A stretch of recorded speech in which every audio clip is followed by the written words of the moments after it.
Llegó viernes en la noche, el moreno, el rubio, el alto, el bajito. No puede existir un paciente que salga del psiquiatra y el psicólogo sin un plan de alimentación. Niños de 20 años siendo millonarios y yo tengo 35 y no lo soy, ¿cómo esto es posible? ¿Por qué necesitas comer cada 3 horas? Porque te lo dijo el nutri y así te lo pautó y así lo aprendiste. Yo puedo tomar agua y engordo. El cerebro tiene una particularidad, es que no sabe diferenciar entre lo imaginario y lo real. El 80% de las mujeres que atiendo han sido abusadas sexualmente. Las anfetaminas pueden generar un 1000% de dopamina, a diferencia del sexo que puede generar un 50%. En el scroll veo algo nuevo y algo nuevo me anima más, una cosa me anima más que lo otro y lo otro. Cuando hay mucho placer, el cerebro va a buscar el dolor para compensar. La posrecompensa es el vacío que existe después de esa relación sexual. Horas, claro, porque es dopaminérgico al 100%, pero también en la posrecompensa es vacío. Primero, entender qué es la dopamina, ¿no? Y de dónde viene ese nivel de placer así. Eso es una bomba, creas o no creas, es lo que hay. Ya. ¿No? Ariana Lara, médica cirujana especialista en medicina integrativa, certificada en medicina funcional, experta en microbiota, oncología integrativa, medicina de la longevidad con máster en nutrición deportiva, divulgadora científica de enfermedades modernas, adyuvantes y alimentación consciente. Es buscar el origen de las enfermedades. ¿Cómo me van a quitar el ovario o parte del ovario yo con 26 años? Mi preparador me dice, bueno, aquí lo que toca es usar anabólicos. La enfermedad del adulto nunca es una enfermedad que se cultiva de un día para otro. Tener ilusión en el futuro. Y hago modificaciones en la morfología del cerebro. Los niños hoy día usando las redes sociales no están en estados de ansiedad, suicidio, ha aumentado la tasa de suicidio impresionante, porque yo necesito comer para llenar qué, por qué necesito ese placer, qué es lo que me hace falta. Saber si una mujer fue abusada sexualmente o hombre, pero lo veo muchísimo más en mujeres. La pornografía es totalmente dopaminérgica, hay novedad, hay diferencia que me llevan a mí a querer más y quiero más y quiero más. ¿Y qué hago? Desconecto de la pareja. Está diciendo mi cerebro, aquí hay acción, entra así, no te vayas, quédate. Me impones, es que yo no quiero que me impongas. La información está pública y el que no quiera verla, pues porque no quiere, ¿no? Porque no quiere. Espero que me vuelvan a invitar. Con 6 años de experiencia profesional, hablaremos sobre la dopamina. Bueno, Ariana, bienvenida a La Resilciencia. Es un placer tenerte aquí. Ya sabes que siempre dispuesto a trabajar contigo porque me encanta esa energía que desprendes y lo bien que se trabaja juntas, ¿no? Y bueno, gracias por estar aquí, gracias por venir hasta aquí para estar en este podcast. Y bueno, me gustaría que nos contaras un poco quién es Ariana Lara, ¿no? Un poco tu historia y cómo llegas a lo que te dedicas hoy en día. No, gracias a ti por la invitación. Vine desde Barcelona solo para grabar esto. Nada, yo contenta de colaborar siempre y de tener contenido para la gente que al final pueda ayudar, que es el fin, creo que de todos los que nos encargamos de hacer divulgación científica. Bueno, un poquito de mi historia. Básicamente yo soy médica, graduada de una universidad convencional de toda la vida. Me gradué con un enfoque quirúrgico en el cual me dediqué a hacer 2 años de cirugía pediátrica, luego hice 1 año de cirugía general.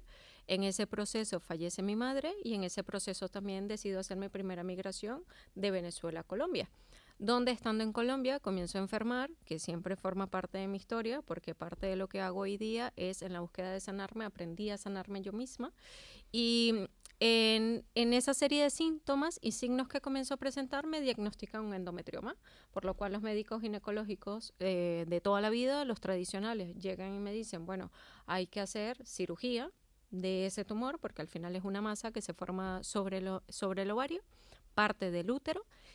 Y yo dije, a ver, ¿cómo me van a quitar el ovario o parte del ovario yo con 26 años? Allí comienzo a hacer investigación un poco más profunda fuera de mi área. Y doy con el doctor Carlos Jaramillo, un referente en Colombia en relación a la medicina funcional, y con él hago una primera consulta y a partir de allí decido, bueno, me gusta esto de medicina funcional y me lleva a hacer un primer máster en nutrición clínica, luego hago un máster en nutrición deportiva, luego me certifico como médico funcional, luego me certifico como personal training y luego comienzo todo el mundo de lo que hoy día hago, que es microbiota y pacientes oncológicos, que es básicamente lo que atiendo en consulta. Uh-huh. ¿Cómo le explicarías a alguien que no sabe nada el tipo de medicina que haces hoy en día? Bueno, básicamente lo que intentamos hacer en medicina integrativa, que es como se conoce en España, es buscar el origen de las enfermedades. A diferencia de la medicina tradicional, que suma signos, ¿vale? Que es lo físico, síntomas, que es lo que trae el paciente, paraclínicos, que son todos aquellos exámenes de laboratorio o analíticas que se pueden estudiar con estudios de imagen. Eso me va a dar un diagnóstico y a partir de allí hago un tratamiento que termina siendo como un poco de receta médica, ¿no? Que hay una serie de criterios, sí, para cada área se maneja distinto, pero que al final del día engloba al paciente en un tratamiento farmacológico sin identificar cosas tan importantes como cómo duermes, cómo comes, cómo es tu entorno, qué tipo de emociones tienes, qué tipo de duelos tienes. Entonces, una de las cosas que hacemos en medicina integrativa es ubicar el origen de esas enfermedades. ¿Cómo?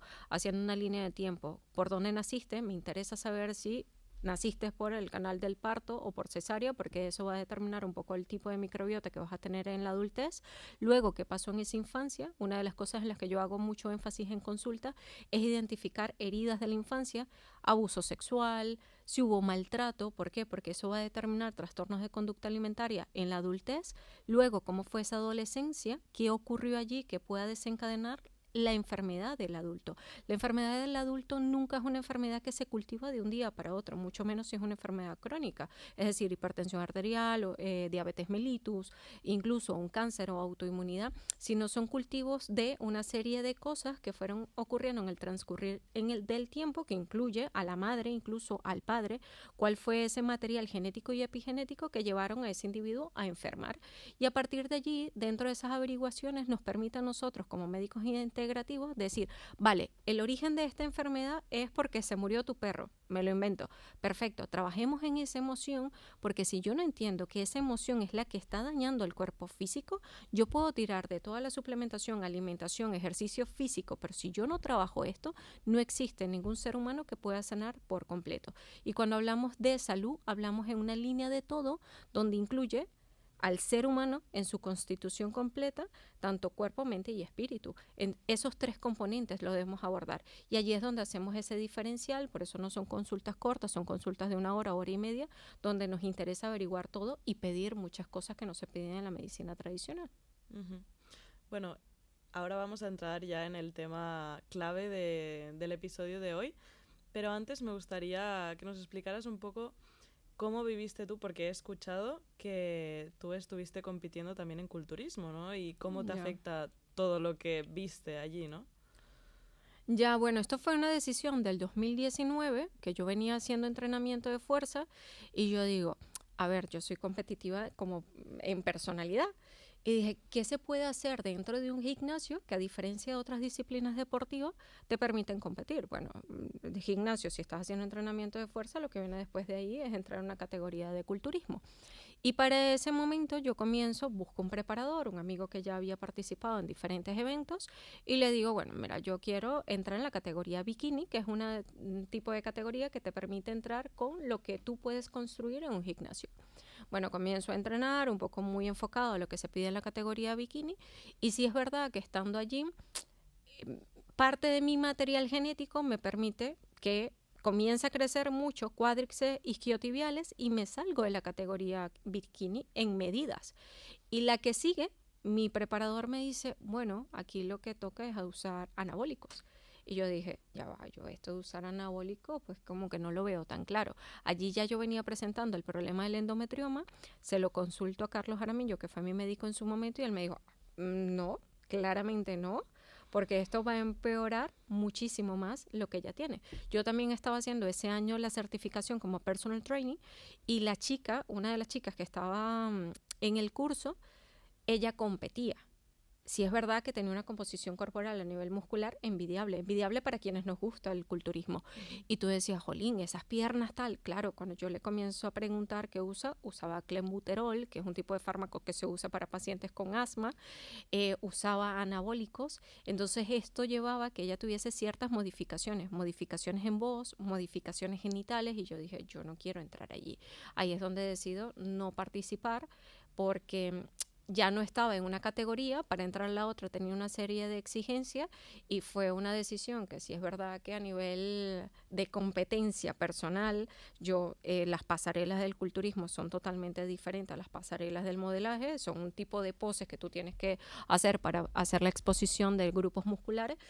Había hecho todo para estar allí, pero al final mi salud valía más. Entonces, en una balanza de peso, ¿qué quieres, no? Llevarme una medalla y luego estarme muriendo o al final terminar con un cáncer de ovario, que era lo que se podía venir después de eso. Uh-huh. Sí, sí. Bueno, hay muchísimos temas de los que hablar porque eres muchas cosas y has hecho muchas cosas y hay muchísimos temas de los que hablar, pero vamos a centrarnos en uno y es en la dopamina.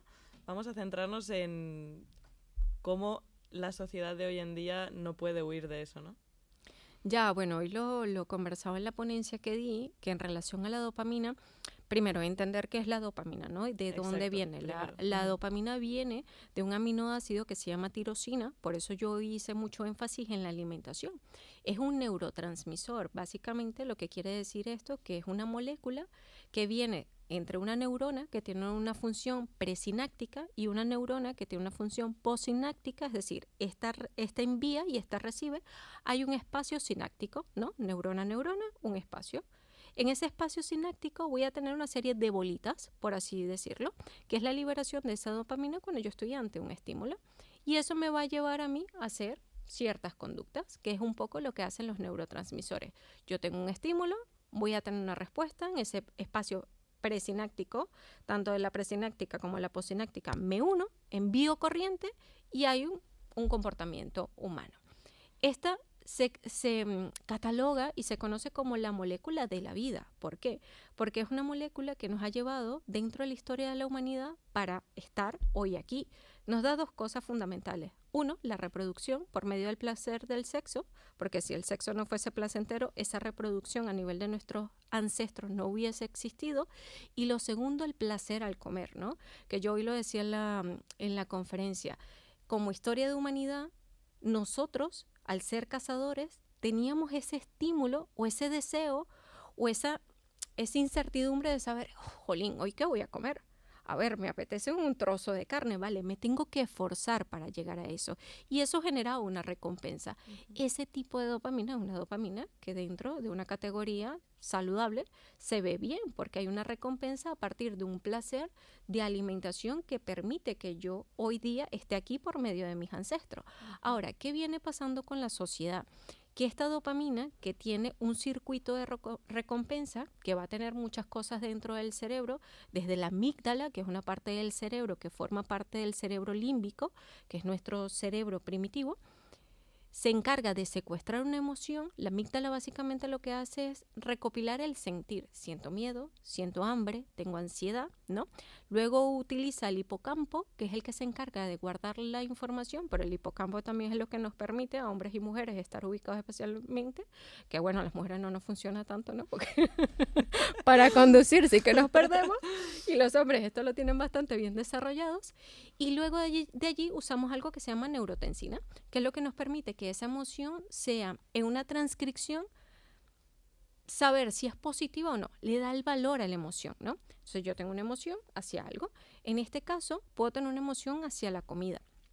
Y en relación a la comida, el efecto negativo que puede tener la dopamina es que ante procesados o alimentos que tengan altos niveles de azúcar, se ha visto por resonancias magnéticas que se puede comportar tal cual como la cocaína. Es decir, cuando yo consumo algo que tiene mucho azúcar, mi cerebro se vuelve tan adicto como si yo estuviese consumiendo cocaína. Que esto dice bastante, ¿no? Porque yo interactúo con ese dulce libera muchísima dopamina, esa dopamina me da placer, hay un estímulo, ese estímulo tiene una recompensa, pero dentro de este proceso pareciera todo bastante perfecto, ¿no? Bueno, tengo placer, ¿cuál es el problema de que yo tenga placer? Pues ahí el problema no es ninguno, el problema es la posrecompensa. La posrecompensa es cuando yo después de ese placer comienzo a sentir culpa por lo que comí, me siento mal, estoy cansado, estoy inflamado, y ahí es donde siempre intentamos llevar a las personas a decir, jolín, a ver, ¿qué tanto vale la pena esos 5 minutos de placer por ese dulce a todo lo que va a traer como consecuencia en la post-recompensa.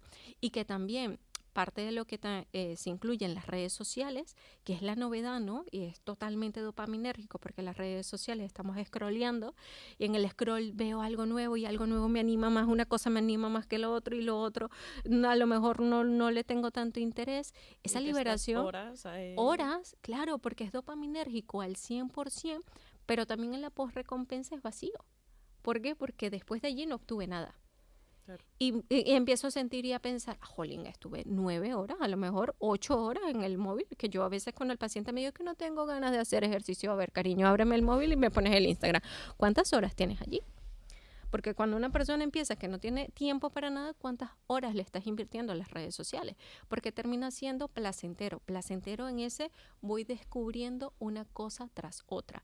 Entonces, hay 2 formas de verla. La veo en positivo, en esa parte de placer que me puede dar cosas buenas para mi salud. El deporte, por ejemplo, es dopaminérgico, libera endorfina, que es otro tipo de neurotransmisor. Esto se puede usar a favor en tu salud. Tener ilusión en el futuro. Una de las cosas que hace la dopamina también es el cerebro tiene una particularidad, es que no sabe diferenciar entre lo imaginario y lo real. Para el cerebro, eso que puedo imaginar como algo que puede ocurrir es un hecho. Entonces se libera dopamina incluso en antelación a un evento dopaminérgico. Claro. Próxima relación sexual. Sé que esta noche voy a tener intimidad con mi mujer o con mi marido. Perfecto. Ahí ya hay dopamina liberándose. Claro. Y esto es lo interesante de la dopamina. Te puede llevar con ilusión al futuro hacia un proyecto. Voy a lograr este proyecto, por ejemplo. Eso es dopaminérgico. Lo logré, hay una recompensa, por esa recompensa se traduce en positivo. Y lo interesante también aquí es incluir a la corteza prefrontal, que hoy lo explicaba, que es esta parte de tu cráneo dentro, a nivel del cerebro. Esa corteza es la que se encarga de filtrar o de ejecutar la decisión de una manera consciente. Es decir, está el cerebro límbico, que es el que siente por medio de la amígdala.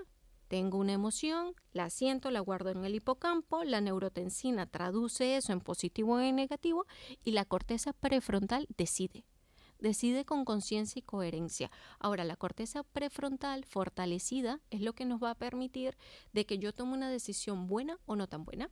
Una corteza prefrontal débil es lo que hace que yo tenga el dulce al frente y me lo coma. Una corteza prefrontal fortalecida es lo que permite que yo tenga el dulce al frente y yo diga, a ver, del 1 al 10, ¿qué tanto vale la pena comerme el dulce? ¿Cómo me voy a sentir después de comerme el dulce? A lo mejor no tan bien. Entonces, claro, cuando yo tengo la capacidad de discernir y tomar las decisiones, esa corteza prefrontal se fortalece.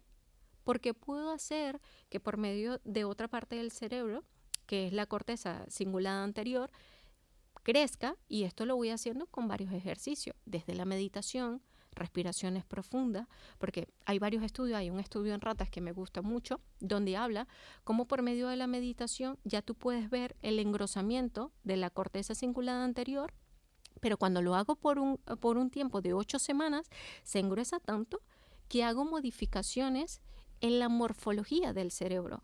El cerebro tiene la particularidad de que es como si fuese una plastilina, es neuroplástico. Por eso es que durante los primeros 7 años de vida de cualquier niño, yo a este niño le voy dando parte de su futuro en relación a su comportamiento humano. Tratarlo, el tipo de heridas que voy construyendo en él, es lo que va también a fortalecer esa corteza prefrontal, le va a ayudar a tomar mejores decisiones en el futuro.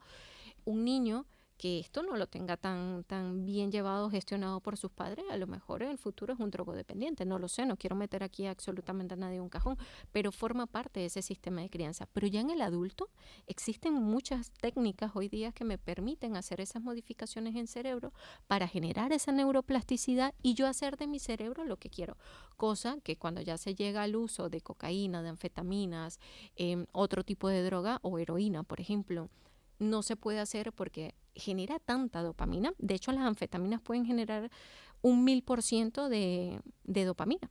A diferencia del sexo que puede generar un 50%, o el chocolate también, que genera una cantidad de dopamina, pero 1000% de dopamina, imagínate ese cerebro, ese nivel de Es una placer así. bomba. Eso es una bomba. Bueno, por eso son las drogas. Por ¿no? eso son las drogas, porque estoy allí Claro. en ese estado dopaminérgico, pero claro, ¿qué pasa? El cerebro esto no lo entiende. Cuando hay mucho placer, el cerebro va a buscar el dolor para compensar. Ujú. Entonces, cuando yo tengo un estado muy placentero, siempre el cerebro dice, yo regulo. Es como una cuerda que hay constantemente, ¿no? Aquí tengo placer, aquí tengo dolor. En el medio tengo que jalar hacia ambos. O sea, yo bajo esa dopamina porque es una forma de regular, porque puedo tener dopamina sí, pero cuando estoy constantemente en la novedad, esto a largo plazo hace que las caídas sean peores. Porque entro en depresión. ¿Cuántos niños hoy día usando las redes sociales no están en estados de ansiedad, suicidio? Ha aumentado la tasa de suicidio impresionante. Porque claro, estoy dopaminérgico, todo es guay y tal. Luego entra la otra parte, que es el punto de comparación.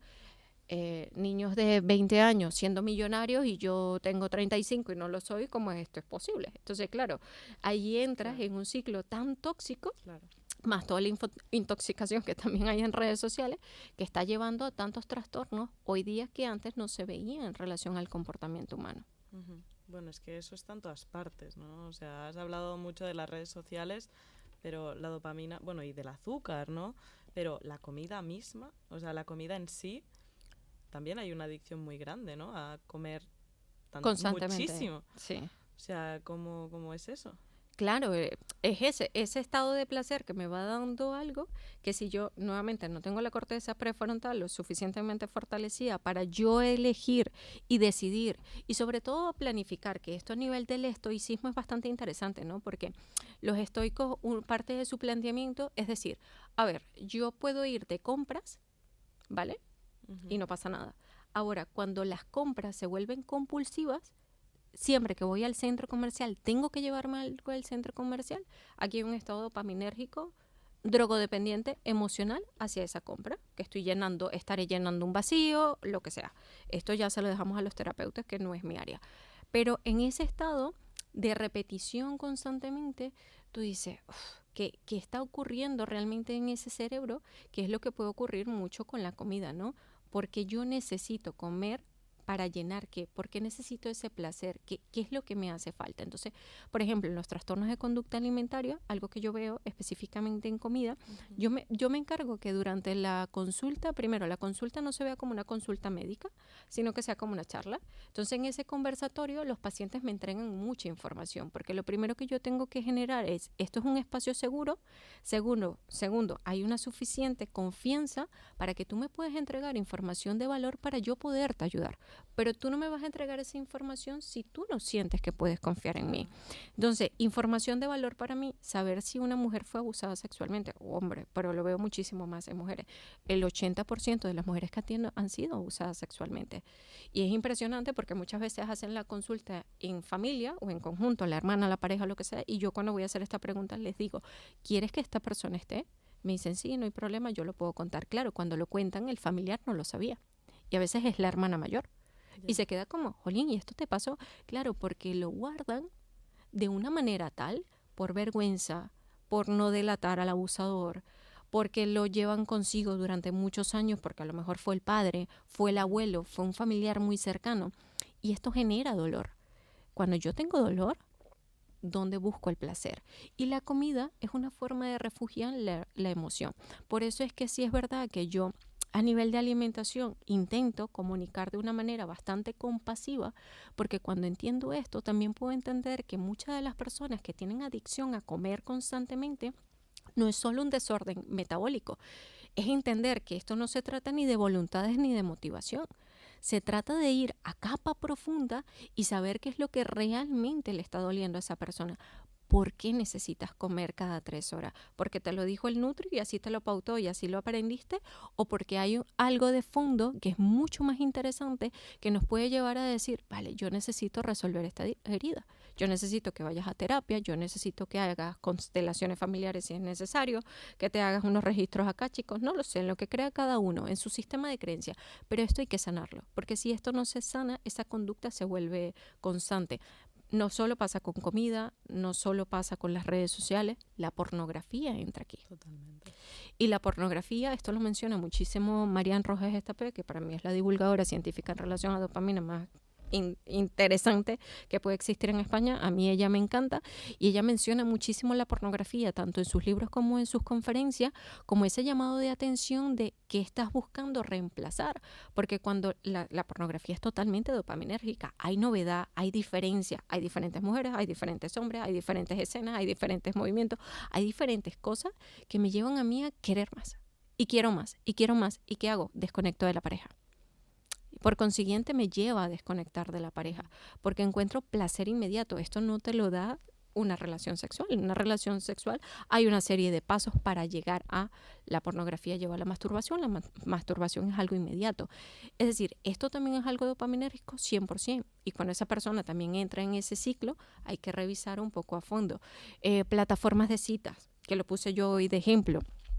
Las plataformas de cita hoy se ha convertido en el menú. A ver, ¿hoy qué me como? Literal. Literal. Llego viernes en la noche. El moreno, el rubio, el alto, el bajito. O sea, las plataformas de cita han hecho que de ahí han surgido relaciones estables, sólidas y todo lo que tú quieras, pero también relaciones que han fracasado. ¿Por qué? Porque mucha gente se queda tan enganchada allí que aunque consiga la persona correcta, nunca te sacias, ¿no? Claro, porque estoy recibiendo dopamina al 100%, con la aprobación, con el like, con la diferencia, con la novedad. Tengo un cóctel allí. Claro, tengo ingredientes. Los ingredientes es el tipo de idioma, el tipo de signo, el tipo de yo no sé qué, tal. La altura. Todo. Están todos los ingredientes en ese menú. Porque ese menú voy eligiendo, a ver, hoy un bocata. ¿Con qué? ¿Con jamón? Sí, claro, sí. Y las plataformas de citas están llevando a que esa persona nuevamente, estímulo, llegue cansado el viernes, ¿vale? ¿Qué genera? Que voy a la plataforma de cita para buscar algo que me pueda generar ese viernes un poco más aprovechable. ¿En qué termino? A lo mejor no acabas haciendo nada, ¿no? Ay, que existe una posibilidad, pero el cerebro va a buscar el sí, ¿no? Aquí puede existir que existe una relación sexual. Entonces, claro, ¿qué va a pasar? Que si esto se genera, hay una recompensa. La posrecompensa es el vacío que existe después de esa relación sexual. Porque aquí no hay un vínculo. Esta es una relación sexual vacía. Necesito placer, dopamina se libera, busco la plataforma de cita como un mecanismo rápido para obtenerlo, pero la posrecompensa, que es donde yo siempre intento llevar a la gente, no la recompensa, la posrecompensa, ¿cómo te sientes después de esto? Mal, vacío, solo, tal, esto, lo otro. O metido en un bucle donde cada semana es una distinta, ¿no? Y ya ni sé con quién estoy hablando. Y todo eso es dopaminérgico. Entonces, claro, nuevamente, ¿puedo ver yo la dopamina como algo 100% negativo? No, la dopamina puede usarse en positivo. Yo puedo sentir placer por comidas que tengan una estructura alimentaria nutricional.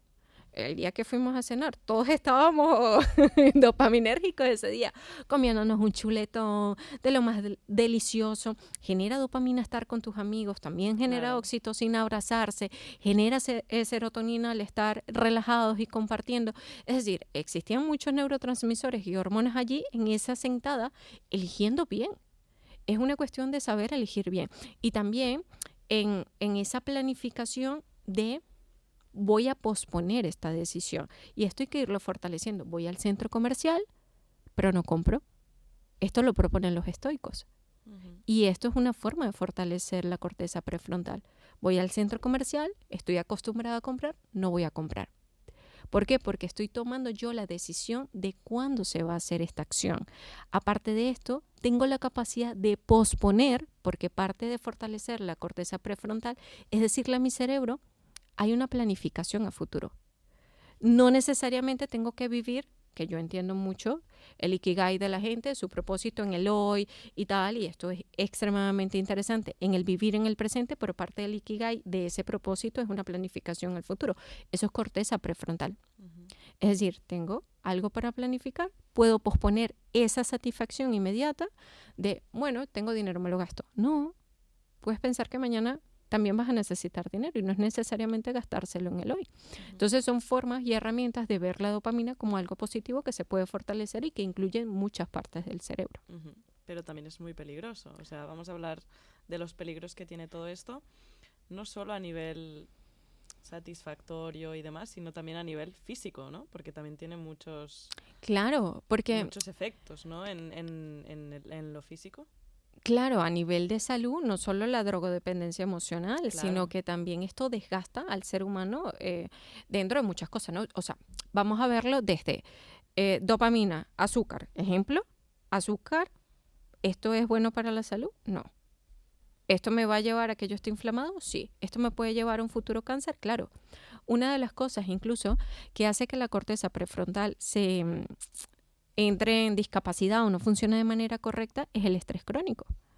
Entonces, claro, tengo dopamina, daño mi corteza prefrontal, vivo estresado, personas estresadas, personalidades perfeccionistas, personas controladoras, los que tienen cronopatías que durante el día tienen que hacer absolutamente todo. Una forma de fortalecer esto es tomar tiempos de espacio y decir, hoy no hago nada. Y no pasa nada con que hoy no hagas nada.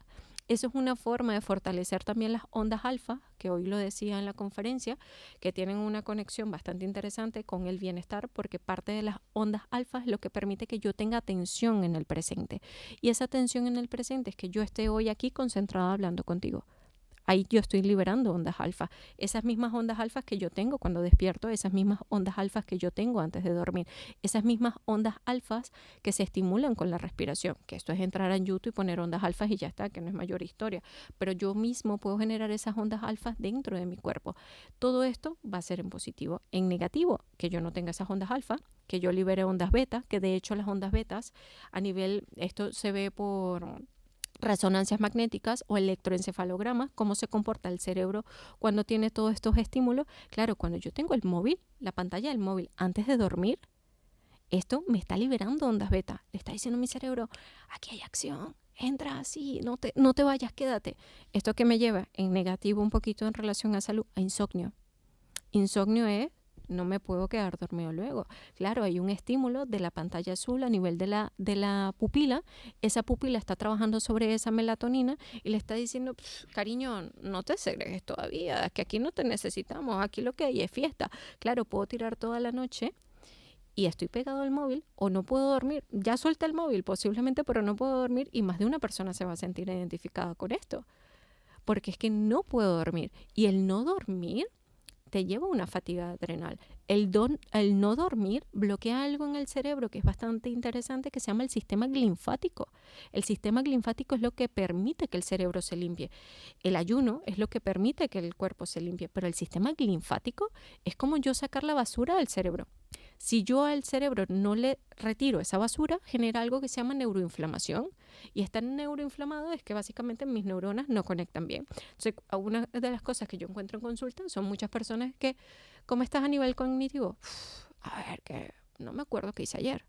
O no estoy tan presente. O me cuesta entender lo que me están diciendo. Claro, son personas que han generado algo que se llama permeabilidad de la barrera hematoencefálica, que así como existe la hiperpermeabilidad intestinal, también esa barrera del cerebro, el cerebro también tiene como una mallita donde yo decido, entras tú, no entras tú. Vale, cuando se permeabiliza, entra toda la basura. Y cuando entra la basura, genera esa neuroinflamación. Esa neuroinflamación lleva a que el cuerpo físico también entre en daño. Entonces, claro, cuando yo que atiendo pacientes oncológicos, atiendo a un paciente con cáncer, el paciente con cáncer me dice, pues yo no entiendo de dónde vino este cáncer. O esto es un castigo divino. No, cariño, no es un castigo divino. Tampoco es para culpabilizarlos, que esto es extremadamente importante. Las enfermedades no se viven con culpa, las enfermedades se viven con responsabilidad. Es decir, yo entiendo que tengo esto, entiendo de dónde viene, ahora hago acción para sanar. No me quedo ni en el pasado pensando lo que hice para enfermar. No, esto ya lo hiciste, esto no lo puedo modificar. Tampoco estoy pensando en el futuro de que me voy a morir, porque esto tampoco ayuda en el camino. Estoy concentrado en todo lo que debo hacer en el presente para sanarme. Y parte de sanar incluye, en el caso del tema que estamos hablando, tener unos buenos neurotransmisores, que esto incluye tener una buena alimentación, porque los neurotransmisores se forman a partir de los alimentos. Es como si yo quisiera construir esta pared y no tengo bloques y no tengo cemento. Yo necesito bloques, necesito cemento, necesito, no sé cómo le dirán en España, al albañil, a la persona que se encarga de montar esto. si yo no tengo mis elementos, ¿cómo voy a construir la pared? Es decir, si yo no tengo una alimentación rica en nutrientes, ¿cómo voy a tener buenos neurotransmisores? Y algo que yo decía hoy en la ponencia era, no puede existir un paciente que salga del psiquiatra y el psicólogo sin un plan de alimentación. Esto debería ir así, sin una planificación de entrenamiento. El que sea, me da igual, ¿qué te gusta? Eso pasa en muchos casos, ¿no? O sea, sale un paciente, le dan el alta, vale, ya no tienes cáncer. Cuídate. ¿Cómo me cuido? Claro. ¿No?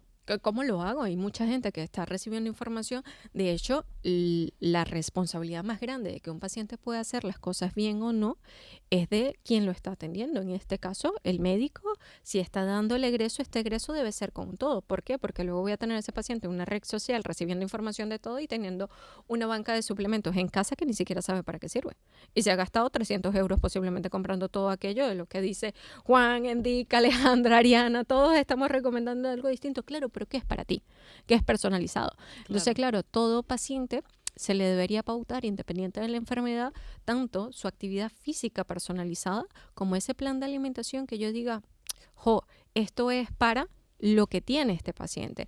Y este paciente necesita, en el caso de enfermedades mentales, tener un buen intestino. Que ya Mariana habrá dado un masterclass de esto.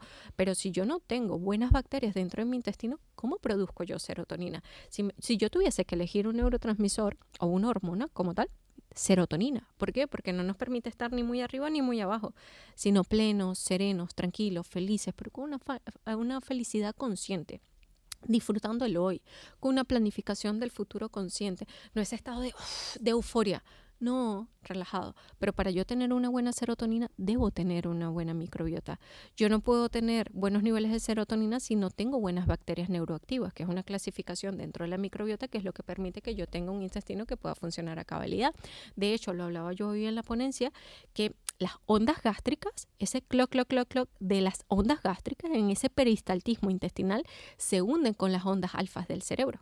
Y esto es bastante interesante, porque claro, como mis ondas alfa, que es lo que permite que yo tenga atención, que yo tenga buenos niveles de dopamina y que yo pueda estar saludable, van unidos a cómo yo tenga el intestino. Entonces imagínense esa interconexión que existe en un todo, que por eso es que no podemos, el neurólogo por acá, el ginecólogo por acá, el psiquiatra por acá. No, si yo estoy viendo al paciente desde el punto de vista psicológico, psiquiátrico, yo tengo que verlo como un todo. Si realmente lo quiero sanar, del todo. Porque si no, este paciente va a ir a terapia, perfecto, pero va a seguir comiendo terriblemente mal, va a seguir teniendo un intestino fatal y este paciente va a terminar siendo un dependiente como la mayoría. Y yo hoy puse un ejemplo estadístico de España que yo que he ejercido en muchísimos países, porque he emigrado 1 millón de veces, aquí la pauta de benzodiazepina es bestial. El paciente llega al médico primario y la solución después del paracetamol es dar una benzodiazepina. Bueno, tómate esto y a lo mejor te calmas. Claro, esto va a generar dependencia. Luego el paciente, ¿cómo sale de allí? Y yo tengo muchos pacientes en consulta que vienen con una carga de psicotrópicos muy amplios, donde la solución inmediata para la fibromialgia es que el paciente reciba todo lo que se puede en drogas. Es que lo tienes aislado de la vida. A lo mejor corrigiéndole la alimentación a ese paciente con fibromialgia, tienes un paciente saludable, pero tienes que entender de dónde viene esa fibromialgia. Si no, te vas a ir a este recurso. Y ojo, no quiere decir que un paciente que lo necesite, esquizofrenia, bipolaridad, porque si nos metemos en términos psiquiátricos nos iríamos a una cantidad de diagnósticos del DSM-5 bastante amplio, que es lo que usan los psiquiatras para clasificar los diagnósticos. Cuando se necesita un fármaco, se necesita, no pasa nada. Pero este paciente necesita un manejo integrativo para poder recuperarse, si no, va a ir de fármaco a fármaco. Sí, sí. Bueno, eso también es otro melón que ya abriremos algún día. Pero volvemos a cómo puede afectar físicamente todo esto dopaminérgico. Cuando habla físicamente, sí, se me desgasta. Sí, bueno, afecta a la microbiota, afecta a las digestiones, afecta a todo, ¿no? En general. A todo, porque claro, si yo entiendo que esto está en desequilibrio, ejemplo, vamos a clasificarlo para ser mucho más precisa. Insomnio, me va a afectar el ciclo del sueño, ¿vale? Porque yo tengo una adicción, a lo mejor tengo una adicción al móvil, afecta el ciclo del sueño. Es como si fuese un algoritmo, ¿vale? Si afecta el ciclo del sueño, ¿qué viene luego? Si yo afecto el ciclo del sueño, yo no me limpio. Si yo no me limpio, no hay una recuperación en mi cuerpo. Si no hay una recuperación en mi cuerpo, lo que viene a partir de allí es X enfermedad. Llámese autoinmunidad, llámese cáncer, llámese una hipertensión arterial, porque de hecho puede existir una persona dopaminérgica que tenga la dopamina al 100%, una hipertensión arterial, claro, porque el cuerpo es tan sabio que todo lo ahorra. Entonces usa todo para todo el mundo, ¿no? Este vaso me sirve para este podcast, me sirve para llevarlo abajo, le doy agua a todo el mundo por acá. O sea, la dopamina se usa para muchísimas cosas. Y dentro de lo que se usa para regular los niveles de presión arterial. O sea, puede un paciente tener un descontrol en dopamina y con ello llevar, por ejemplo, a un aumento de cortisol. Por supuesto, si yo no duermo bien, ¿dónde regulo el cortisol? Si yo tengo una intoxicación por cortisol, ¿qué me va a llevar? A que mis glándulas suprarrenales, que son 2 glándulas que están sobre los riñones, empiecen a fallar. ¿Qué tengo por consiguiente? Fatiga todo el día. Estoy cansado. Es que no descanso. Es que no duermo. Claro, las mitocondrias, que es la batería del teléfono, que en este caso es la batería humana, fallan. Entonces, claro, una mitocondria que esté fallando a nivel metabólico, yo puedo tomar agua y engordo. A nivel metabólico, aumento de peso. Una persona que no duerme bien aumenta su porcentaje de grasa corporal. Claro. Entonces, a nivel físico, claro que trae muchas manifestaciones que van como en rec, ¿no? Una lleva a la otra. O sea, yo descontrolo una parte de mi cuerpo y al final es como una cadena, ¿no? Es como una cadena. Va tirando y bueno, eso puede llevar a muchísimas enfermedades luego. Claro, a las que tú quieras. Cualquier enfermedad, yo siempre he dicho, ninguna enfermedad es de un origen único. Uh-huh. Porque toda enfermedad es un conjunto de. Ya. Porque el ser humano no es una sola cosa. Claro. No soy solo mente, no soy solo cuerpo, no soy solo el intestino, no soy solo el estómago, no soy solo el páncreas. Es que una cosa lleva a la otra.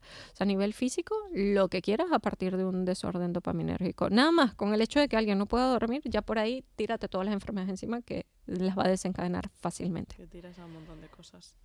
Sí, no, la verdad que hay mucho por hablar. Pero sí, o sea, es que está en todas partes. ¿Cómo se puede huir de eso? Es que... fortaleciendo la corteza prefrontal. Siempre voy a insistir en esto.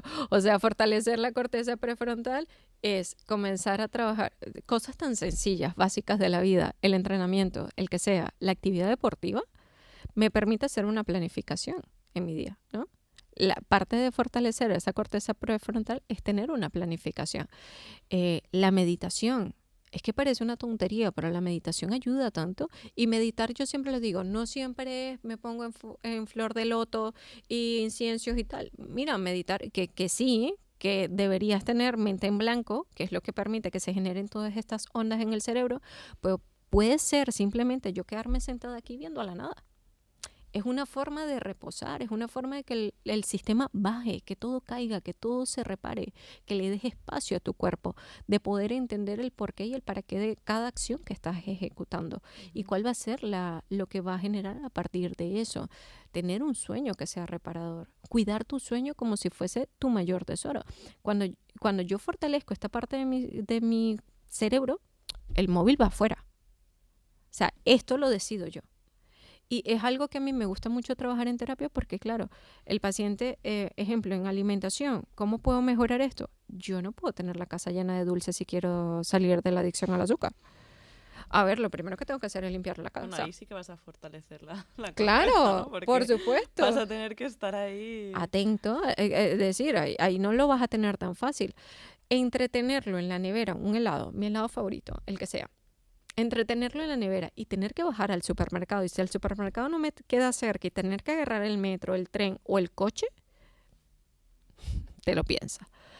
Yo tengo que limpiar la casa. Claro. Tengo que limpiar la casa si yo quiero mejorar en mi alimentación. No puedo tenerlo al alcance porque nuevamente la voluntad y la motivación dura poco. Entonces, hay muchísimas herramientas en el día a día, pero lo primero es ser consciente de si realmente me quiero sanar. Yo hay algo que aprendí hace muchísimos años que es no hacer la consulta con un interés económico porque no tenía sentido. O sea, la consulta siempre va en una persona que quiera realmente sanarse, porque si no para mí termina siendo una pérdida de tiempo. ¿Por qué termina siendo una pérdida de tiempo? Porque el que llega a mi consulta y me dice, vale, ¿con qué suplemento me sano? No lo estás entendiendo, no te atiendo. Yeah. Cuando tú entiendas por qué realmente estás aquí, ahí es donde entra mi protocolo o mi mecanismo de acción para poder ayudarte. Pero cuando alguien busca en la suplementación, o dime, que esto yo lo hago mucho en las cajitas de preguntas, que a mí siempre me dice, ¿qué me tomo para? Si estás viendo como un mecanismo de salida es porque no te quieres esforzar por recuperarte. Y la primera persona que tiene que decidirlo eres tú. Y eso yo lo he puesto muchísimo en práctica con mi familia. La gente cree que yo, como actúo, pienso y tal, lo aplico en mi familia. Y no, mi papá, bueno, tú has visto a mi padre, que mi padre entrena como si no hubiese un mañana. Tiene una masa muscular, va a cumplir 60 años y es un tipo que a nivel de composición corporal está increíblemente bien y en salud está increíblemente bien. Pero yo nunca arrastré a mi padre a esto. Fue ejemplo de lo que él vio en las pocas convivencias que ha tenido conmigo, de los viajes que ha hecho a Argentina, los sitios donde yo he vivido, y él ve mi dinámica diaria. Pero yo nunca le he dicho a mi padre, no comas esto, no hagas esto. No, porque cuando tú le dices a alguien, no lo hagas, o tienes que hacer lo que yo te diga, el cerebro inmediatamente dice, me impones, es que yo no quiero que me impongas. Entonces, cuando me impones, yo genero un mecanismo de defensa y rebeldía, porque tú me estás diciendo que tengo que hacer lo que tú digas que yo haga. No, pero cuando yo lo entiendo, y aquí entra la compasión, el amor, algo que debe haber muchísimo en consulta es tranquilo, estoy aquí, no hay juicio, no estoy juzgando el hecho por el que te aumentaste 10, 20, 30 kilos, es que no me importa, me interesa es que tú sanes, pero siempre que tú quieras sanar. Y yo lo veo muchísimo en el paciente oncológico, el que realmente se recupera, baja los ciclos de quimio, es el paciente que entiende la enfermedad, la abraza y no se mete en el porque a mí tal, no, tiene un pensamiento, ¿no? O sea, empiezan con el autocastigo y yo, aquí no, a ver, aquí no, aquí lo primero que tienes que hacer es que esto ya está, ¿qué vamos a hacer para trabajar en lo que ya está? Y que tenemos dos formas de ver la vida, el vaso medio lleno o medio vacío. Ya yo veo, si te han diagnosticado un cáncer, un estadio 2, maravilloso, está empezando. Gracias a Dios, al universo, a la vida, en lo que creas, que se diagnosticó en este momento donde se puede hacer mucho por tu salud y no un estadio 4 y que es un cáncer de mama y no un cáncer de páncreas. Es decir, siempre va a haber una persona con una situación mucho más difícil, más compleja que yo. Y eso es algo que yo contaba hoy al final de la ponencia como un poquito de mi historia de vida en relación a las adicciones y tal, porque claro, yo lo he comentado muchísimas veces, yo hago lo que hago en búsqueda de sanarme. Claro, y en la búsqueda de sanarme, porque lo he vivido claramente y porque yo fui adicta al azúcar y esa adicción al azúcar me la trajo el fallecimiento de mi madre fallece delante de mí, yo sentí muchísima culpa por su muerte, claro, esto me llevó a un desorden metabólico donde yo encontraba refugio en la alimentación. Entonces, mi forma de sanar fue entender que yo me quería sanar y buscar esas herramientas para hacerlo. Y eso me llevó muchísimo tiempo. También es extremadamente importante que las personas piensen y sientan que los procesos de sanación no es que yo mañana ya me tomo estas 3 cositas y ayuno y ya estoy maravillosamente bien. Lleva años recuperar un cuerpo que ha sido dañado por muchos otros. Entonces, claro, es como al final del día en un todo. Y cuando yo entiendo ese todo, si realmente quiero sanar, pues voy a buscar mecanismos. Pero lo tienes que decidir tú. Yo no lo puedo decidir por ti. Yo siempre le digo al paciente, cuando logramos algo exitoso en consulta, 50 y 50. Yo te doy la guía, yo tengo un conocimiento, este conocimiento lo plasmamos en papel, que va a ser todo lo que hacemos en equipo en mi consulta, pero quien lo ejecuta es el paciente. Yo puedo aquí decirte, cariño, tú hazte 3 Padres Nuestros en la noche, pero que si no te lo haces, no va a funcionar, porque puede no hacerlo. Entonces, de que algo funcione, va a depender de la responsabilidad que yo tenga para que funcione. Y tengo que quitarme el rol de víctima, me hago responsable y ejecuto. Desde el amor, desde la tranquilidad, desde la autocompasión, sin darme latigazos de absolutamente nada, sino entendiendo por qué estamos aquí y para qué lo quiero hacer. Bueno, el maestro llega cuando el alumno está preparado, ¿no? Eso es. Me encanta. A ti que te encantan estas cosas. Me encanta. Pero bueno, o sea, volviendo al tema de que hacen falta muchos años para sanar un cuerpo que ha estado intoxicado por muchos otros. Aún así, el cuerpo es sabio y muy agradecido. Ay, o sea, tú puedes estar 40 años metiendo mierda, ¿no?, en el cuerpo y luego solo con cambiar un hábito de todos los que estás haciendo ya mejora muchísimo. Ya. Sí. Y encontrar estrategias terapéuticas que sean funcionales para el paciente. Hace poco recibí un chico de Zaragoza que viajó de Zaragoza hasta Barcelona para verse conmigo y era un chico con una diarrea como de 3 años. Lo han visto todos los gastros de España, todos los gastros de España. Ese muchacho llegó con 50 tomografías, bueno, nos hicimos como 2 horas de consulta, porque claro, 3 años, todo lo que ha pasado en 3 años, tomografía, resonancia magnética, colonoscopia, endoscopia, no tenía estudio avanzado de microbiota, claro, tenía tantas cosas y yo decía, ya va, cariño, o sea, esto ya se tiene que parar porque la cantidad de radiación que estás recibiendo en ese cuerpo es impresionante. Pero claro, todo lo que se había hecho era farmacológico. Ya él venía con un nivel de conciencia bastante amplio, lo cual facilita muchísimo la consulta. Venía haciendo una alimentación cetogénica, tal y esto y lo otro. Pedimos un estudio avanzado de microbiota y adicional a esto comenzamos a hacer terapias complementarias. Ozonoterapia, megadosis de vitamina C o sueros intercalados que me ayudaran a trabajar sobre el hígado, que tiene una interferencia importante con el intestino también. Activamos vías de detoxificación hepática, le dimos a ese intestino un poco de lo que necesitaba y a lo mejor de 6 evacuaciones que tenía al día, ahora tiene 2. ¿Esto es un logro? Claro, porque este muchacho no vivía sino para estar en el lavabo. Totalmente. Entonces, claro, Totalmente. él llega a consulta abrazándome y diciendo, wow, yo le dije, no, es simplemente entender de dónde viene. Claro, y a mí me tocó leerme todos estos informes.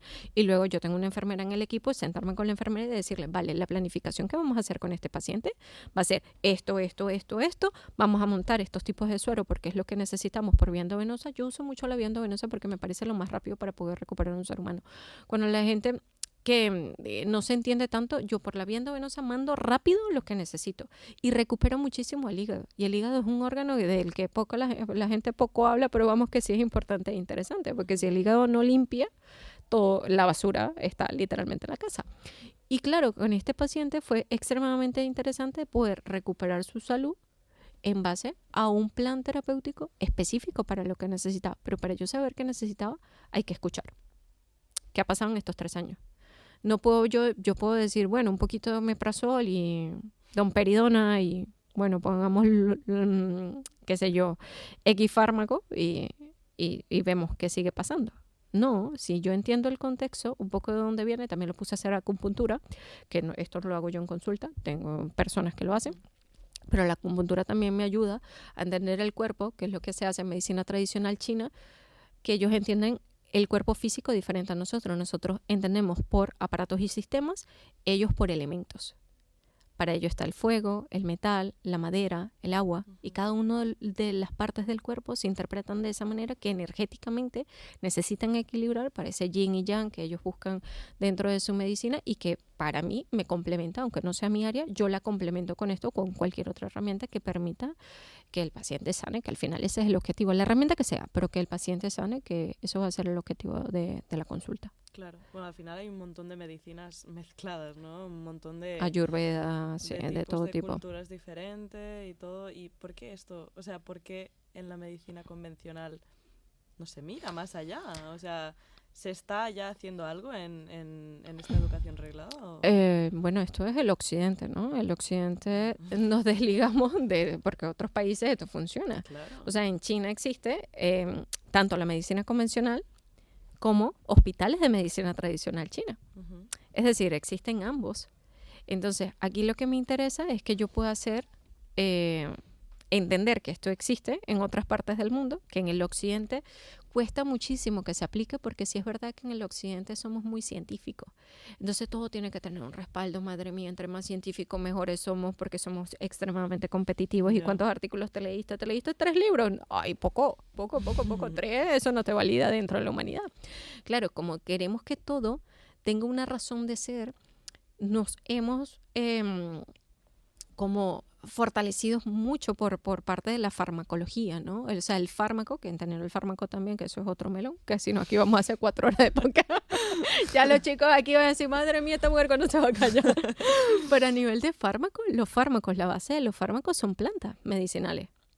Por ejemplo, el ácido acetil salicílico, que es la aspirina, viene de la corteza del sauce. Es decir, los fármacos, hoy día nosotros los usamos para medicar, que es la medicina del occidente, que es la convencional, pero hemos dejado de entender que parte de esos fármacos traen plantas medicinales y que estas plantas medicinales, si yo las uso fuera del fármaco, que el problema del fármaco son sus efectos adversos, a nivel hepático, a nivel renal, pero si yo uso estas plantas medicinales fuera del fármaco, ¿cuánto no podría yo sanar al paciente? Entonces, lo interesante de esto, que hoy el doctor Nicolás dijo que no hay ningún médico acá, yo salí, que sí, ya vemos, que cada vez hay más médicos que se quieren unir a esta movida, porque yo de mi universidad, de mi promoción, soy la única que hace una medicina distinta. Todos son cirujanos plásticos, ginecobstetras, pediatras y tal, y esto es maravilloso, pero muchos me escriben por el DM y me dicen, hola, mira, tengo un paciente tal, tú me puedes decir con qué lo puedo complementar, porque se dan cuenta que muchas veces cuando tiramos del fármaco, ejemplo, pediatría, un asmático, le doy broncodilatadores y le pongo Montelukast, que es un tipo de tratamiento que se puede usar en asma, y le doy una serie de pautas al paciente. Quítale a un niño asmático la leche de vaca y el azúcar, y ese niño posiblemente no te vuelva a hacer ninguna crisis de asma jamás en su vida. Pero tienes que enseñarle a este pediatra que la alimentación es una parte fundamental para que ese niño pueda corregir esa broncoconstricción, que es lo que ocurre en el asma. Claro. Entonces, claro, como no se ve desde un todo, sino desde sumo, signos, síntomas, que es lo que comencé la entrevista, signos, síntomas, esto me lleva con analíticas a un diagnóstico, tratamiento, como si fuese una receta de cocina, que no es tan así, que tampoco a mí me gusta ofender absolutamente a nadie. Creo que todo tiene su valía y que todo es necesario. Yo necesito el ginecobstetra para atender un parto, porque si esto no existiera, o necesito al médico que hace el trauma shock, porque si tú llegas con un infarto agudo del miocardio, yo te decía, a ver, cariño, una cúrcuma. Ya. Adrenalina y reanimación. Tú necesitas fármacos en este sentido. Son necesarios, sí, pero ¿en qué momento son? Entonces, retomando un poquito tu pregunta, yo creo que sí existe, aunque el occidente esté muy pegado todavía a la medicina convencional, cada vez son más los médicos que están viendo, en este caso en mi área, que es mi gremio, los médicos, hay más que están viendo la medicina distinta. Los pacientes también están teniendo una demanda muy grande, porque ya el paciente dice, a ver, ¿me vas a mandar omeprazol otra vez? Ya el paciente llega con conocimiento, porque a nivel de redes sociales todo está expuesto. Entonces, esto también está haciendo que muchos médicos tradicionales se obliguen a ver lo distinto. Y los que no, desde su ego, que esto también es bastante interesante, que es lo que yo encuentro en LinkedIn cada mañana, peleando con todo el mundo, desde su ego, cada quien se va a defender como puede. Cada persona es dueño de su propia verdad, ¿no? Está tu verdad, mi verdad, nuestra verdad. Tú lo ves de una manera, yo lo veo de otra manera, cada uno va a tener su perspectiva y es respetable también. Lo que no está bien es que, teniendo la oportunidad de desaprender para aprender algo nuevo, o por lo menos desestructurarse. El ser humano es muy estructurado. Desestructura para volver a estructurarte y posiblemente tengas algo distinto. Yo no me cierro cuando a mí me llegan que la dieta cetogénica, lo que tú estás diciendo es una locura. Perfecto, mándame los artículos que quieras, yo los puedo revisar. ¿Por qué? Porque no tengo el ego por delante de decir, no, lo que yo digo es, no. A lo mejor sale un nuevo artículo que yo no me he leído, porque es que no me da tiempo para hacerlo todo. Entonces, claro, todo esto forma parte de que este tipo de espacios nos den ventana a que el contenido llegue a otros médicos y motive a esos médicos a decir, alguien, esto resuena conmigo, a lo mejor lo termino haciendo. Y a ese punto es donde creo que vamos. Creo que nos vamos arrastrando un poquito hacia allí. Ojalá, espero que esto llegue también a la formación reglada. Ya, a las universidades, estudiantes. A la universidad y que todo tire por ese camino, porque es que al final, o sea, creas o no creas, es lo que hay. Ya. ¿No? O sea, ya. Al final todo va a llegar a eso y el paciente lo sabe y acaba siempre tomando esa vía, ¿no? Porque pues, hay muchísima información, la información está pública y el que no quiera verla pues es porque no quiere, ¿no? Porque no quiere. Entonces, bueno, vamos a terminar con esta historia, ¿no? Que me gusta mucho, que últimamente la veo mucho en las redes, que es, hay dos animales, ¿no? Que hay uno en el agua y le dice, tírate, tal, y el otro dice, no, pero si no sé nadar. Y dice, no, tírate, si el agua me llega por las rodillas. Entonces se tira el animal y se ahoga. ¿Qué animal era el que estaba en el agua? Una jirafa. Y el otro era un mono. Por lo tanto, la visión de la jirafa no es la misma que tenía el mono. Entonces no se puede generalizar todo, ¿no? Y no es la misma visión para todo el mundo. Uno puede tener una perspectiva y la otra. Y como dice nuestro amigo, hay muchos caminos que llevan a Roma y por eso hay que individualizar al paciente, ¿no? Claro, 100% me gusta. Me gusta. Así que bueno, muchísimas gracias por este espacio. Espero que sea el primero de muchos, porque hay muchos temas de los que hablar y que sigamos trabajando mucho más tiempo y divulgando este mensaje que tiene que llegar a todas esas personas que en algún momento se van a encontrar con eso, ¿no? A ti por la invitación. Espero que me vuelvan a invitar. Claro que sí.